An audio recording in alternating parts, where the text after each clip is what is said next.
Now we shall enter in the third group of basic radicals. So let us continue with the topic basic radicals. जैसे मैंने आपको पहले भी कहा था कि एक प्रिलिमिनरी लेवल है जिसको हम तैयार करते चलेंगे.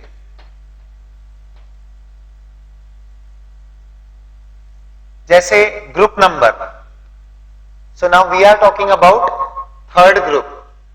बेसिक रेडिकल्स के थर्ड ग्रुप में इंक्लूडेड रेडिकल्स हैं एल्यूमिनियम, क्रोमियम एंड आयरन.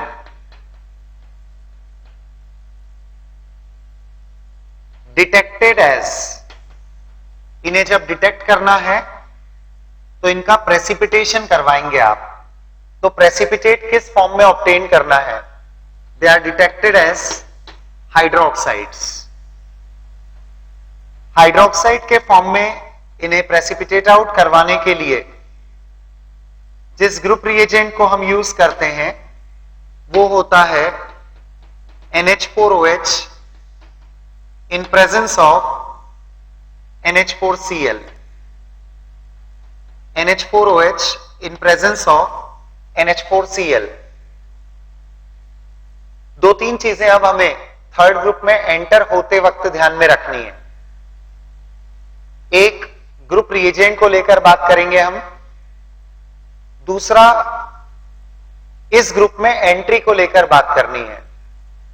मैंने आपसे कहा था कि मैं टॉपिक को उस वे में एक्सप्लेन कर रहा हूं कि जैसे आपको more than one radicals detect करना है तो आपकी प्रोसेस आगे भी कंटिन्यू होती जा रही है. एज एन एग्जाम्पल, थोड़ा पिछले ग्रुप्स को रिकॉल करिए. यदि फर्स्ट ग्रुप में किसी भी तरह का ग्रुप रिएजेंट मिलाने पर प्रेसिपिटेशन होता है तो आप प्रेसिपिटेट को सेपरेट करके उस ग्रुप का कंफर्मेटरी टेस्ट लगाने लगते हैं और फिल्ट्रेट यूज करते हैं आप for the preceding groups. Second group में जब आप एंटर होते हैं तो फर्स्ट ग्रुप के या तो फिल्ट्रेट के साथ और कोई रेडिकल फर्स्ट ग्रुप में नहीं डिटेक्ट हुआ है तो डायरेक्ट उस सॉल्यूशन के साथ ही आप सेकेंड ग्रुप में टेस्ट स्टार्ट करेंगे. फिर सेकेंड ग्रुप का अपना तरीका है. जैसे मैंने बताया था कि ग्रुप में एंटर होंगे तो पहले डाइल्यूशन करके चेक करो whether you get any kind of turbidity. Turbidity आ रही है तो उससे कुछ कंक्लूजन्स निकलेंगे आपके. इसके बाद ग्रुप रिएजेंट जब आप डालते हैं और प्रेसिपिटेशन होता है तो once again precipitate should be used for confirmation of second group radicals and the filtrate should be used for the proceeding groups. अब यदि इमेजिन करिए कि सेकेंड ग्रुप नहीं होता तो आप क्या करते? आप डायरेक्टली उसी सॉल्यूशन को आगे यूज करते. सेकेंड ग्रुप है तो आप क्या कर रहे हैं? प्रेसिपिटेट को अलग कर दिया और फिल्ट्रेट को यूज कर रहे हैं. इन बोथ द केसेस, दोनों केसेस में सेकेंड ग्रुप का रेडिकल था या नहीं था, आपके पास सॉल्यूशन के अंदर H2S पास की हुई है. Isn't it? मीडियम एसिडिक है सॉल्यूशन का और उसमें H2S पास किया हुआ है. आपको दो तीन चीजें यहां पर करनी है. Number one, H2S boil of करना है. थर्ड ग्रुप में कुछ भी करने के पहले सबसे पहला स्टेप है इस ग्रुप में एंट्री लेने के लिए कि आप H2S बॉइल ऑफ कर दें. H2S बॉइल ऑफ कर दें मतलब आप सॉल्यूशन को इतना बॉइल करें कि उसमें से H2S की स्मेल आना बंद हो जाए. इसके बाद कुछ ड्रॉप्स कॉन्सेंट्रेटेड नाइट्रिक एसिड की ऐड करें. कुछ ड्रॉप्स कॉन्सेंट्रेटेड नाइट्रिक एसिड की ऐड करनी है. पर्पस मैं समझाऊंगा कि उसका क्या है. अभी आप बस ये सोचिए कि आपको तीन चीजें फॉलो करनी है. Number one, H2S boil of करना है. Number two, concentrated nitric acid की कुछ ड्रॉप्स डालनी है. और नंबर थ्री, यदि एसिडिक रेडिकल्स में फॉस्फेट डिटेक्ट हुआ था उसी सॉल्ट का एनालिसिस करते वक्त एसिडिक रेडिकल में यदि फॉस्फेट डिटेक्ट हुआ था तो उसे आप रिमूव कर देंगे, तब थर्ड ग्रुप के लिए आप आगे बढ़ेंगे। जस्ट कीप इन माइंड, मैंने 3 चीजें बताई है, टाइम टू टाइम मैं आपको इनके सिग्निफिकेंस बताऊंगा। सिग्निफिकेंस एकदम सामने नहीं आएंगे अभी, आगे वाले ग्रुप्स तक की जब हम बात करेंगे तो gradually you will come to know कि ये तीनों पॉइंट्स का सिग्निफिकेंस कहां क्या क्या है। याद रखें 3 चीजें बोली है मैंने, boil of H2S, add few drops of concentrated nitric acid and remove phosphate radical if detected. Remove phosphate radical if detected. तीनों स्टेप्स फॉलो कर लेने के बाद आपके पास H2S बॉइल ऑफ करने का पर्पस तो मैं आपको यही इन शॉर्ट बता देता हूं। एक्चुअली 4th ग्रुप का ग्रुप रिएजेंट H2S ही होगा और इस मीडियम में होगा, अमोनिकल मीडियम में। तो यदि आपने H2S नहीं हटाया तो किसी 4th ग्रुप के रेडिकल के सल्फाइड बनने के भी चांसेस यहां पर बन जाएंगे, जो आप नहीं चाहेंगे, क्योंकि आप चाहेंगे सिर्फ 3rd ग्रुप का रेडिकल प्रेसिपिटेट आउट हो। तो 4th ग्रुप का रिएजेंट H2S ही होता है और अमोनिकल मीडियम में होता है।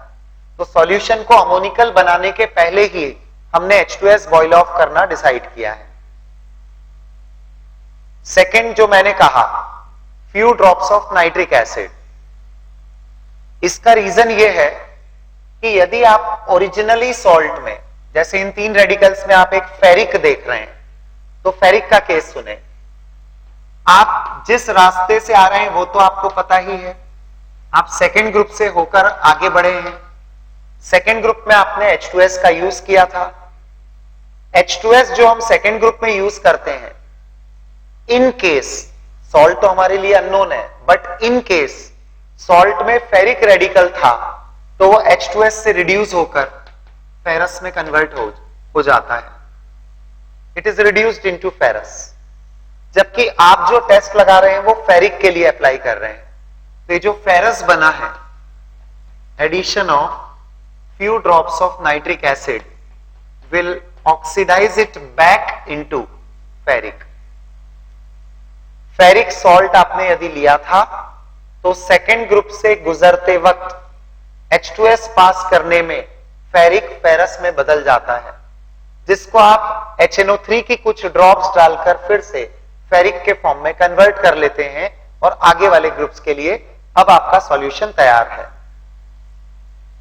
तीसरे पॉइंट का सिग्निफिकेंस थोड़ा देरी से मिलेगा, आपको समझ में आएगा कि फॉस्फेट हमने यहां क्यों हटाया है, बट अभी हमें थर्ड पॉइंट माइंड में रखना है कि हमने फॉस्फेट यहीं हटा दिया है थर्ड ग्रुप में एंट्री लेने के पहले।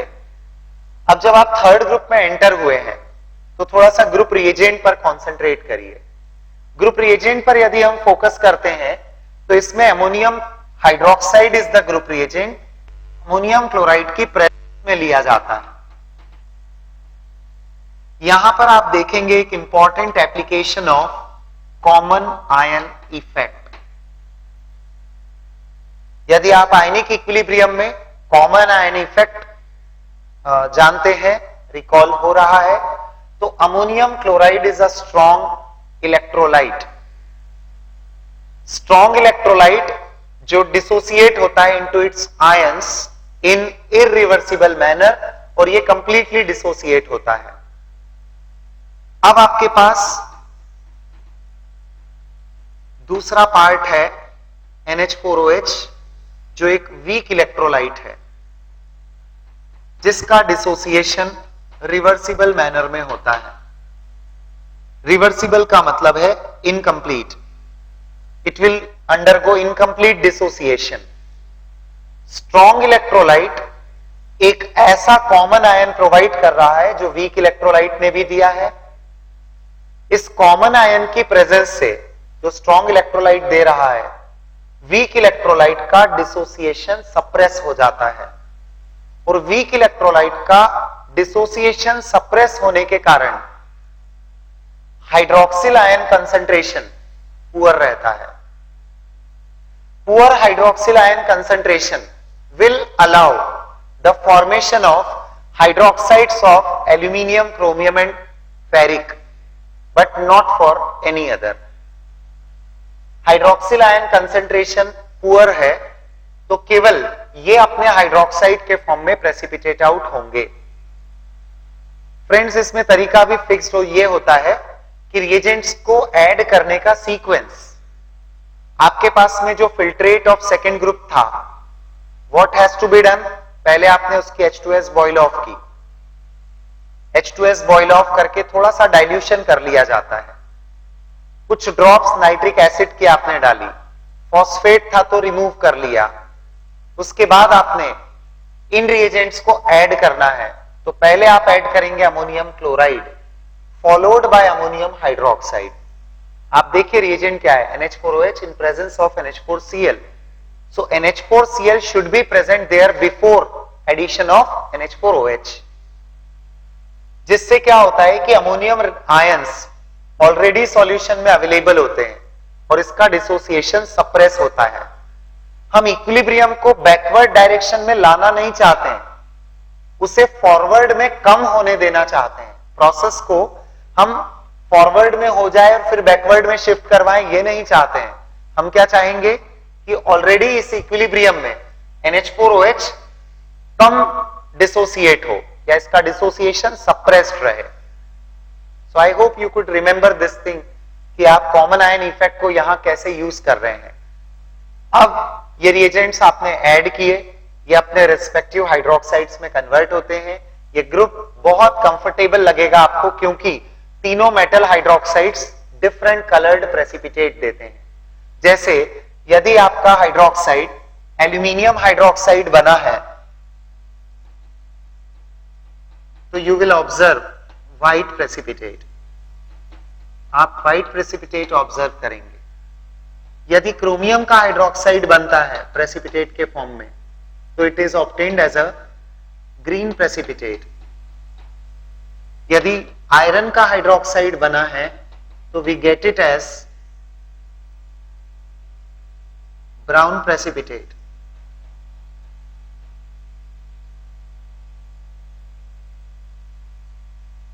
थर्ड ग्रुप में कंफर्टेबल हम इसलिए फील कर रहे हैं क्योंकि प्रेसिपिटेट्स तीनों ही डिफरेंट कलर्ड हैं।